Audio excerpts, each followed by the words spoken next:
Coverage of the great race making its through Wyoming continues here on Wyoming SportsLine. We visit next with Brian Hancock.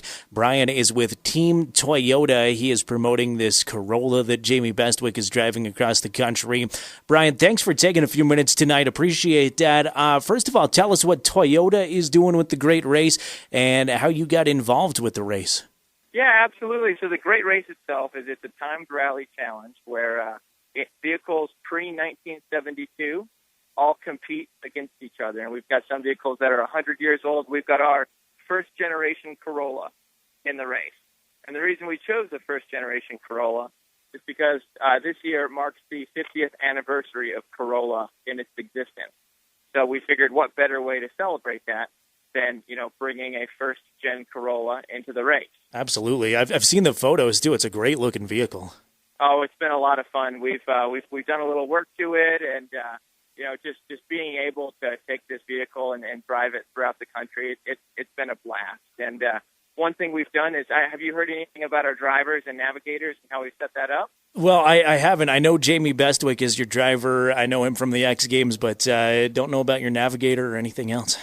Yeah, so every day we have a new guest that comes in, and they're all our Toyota athletes. So. We had B.J. Baldwin the first day.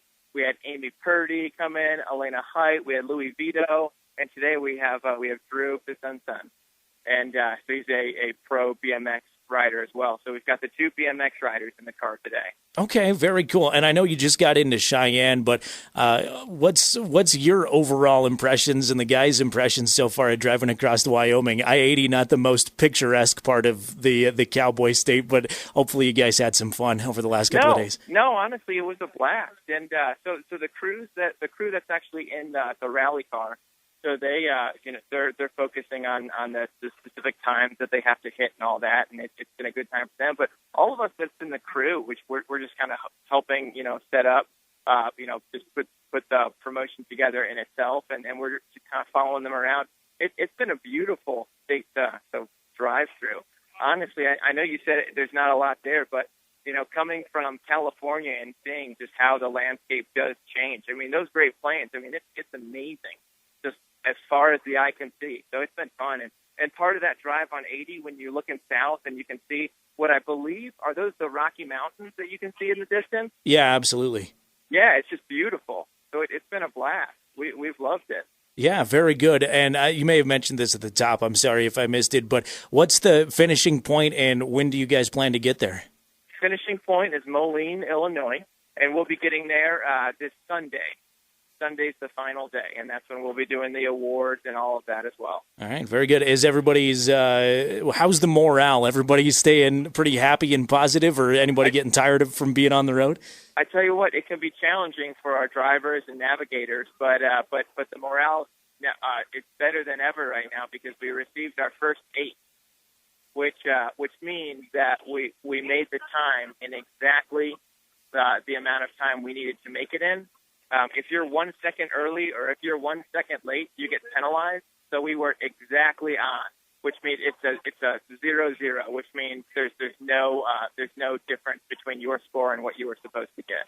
Wow. So honestly, we came in here and horns flaring and everybody's just high fiving. It's been a blast. It's our first 8. Yeah, very cool. Did Jamie and your crew have any idea that they were right there on the money this time around?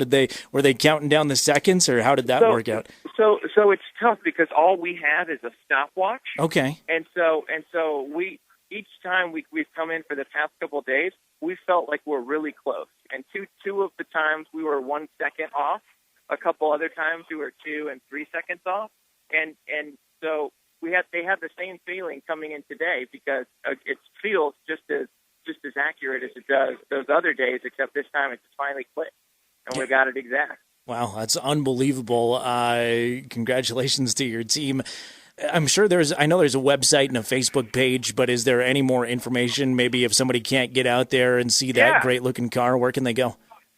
Yeah, so if they go to Racer's website, if they go to racer.com/greatrace, they'll be able to see daily videos that we're uploading. So we've got GoPros set up in the car, And every night we upload that day's footage, how it all went, and, along with a few images as well, and a little bit of a write-up of how it's going. So that's the best way to pull all that information if you're looking for anything further. And just a couple other things for you. So a couple of things that we're really excited about for Corolla, the 50th anniversary. So now we've officially sold over 10.5 million vehicles to date, or million Corollas to date in the U.S., which is very exciting. So hold on one second. Hold it on. Okay. Sorry. Oh, thank you. So, and what that has done is it's made it the world's best-selling vehicle to date, the Corolla. So, it's just the perfect race to celebrate something like that, and it's just a really great way for us to really get some eyeballs on the fact that Corolla's been around for 50 years.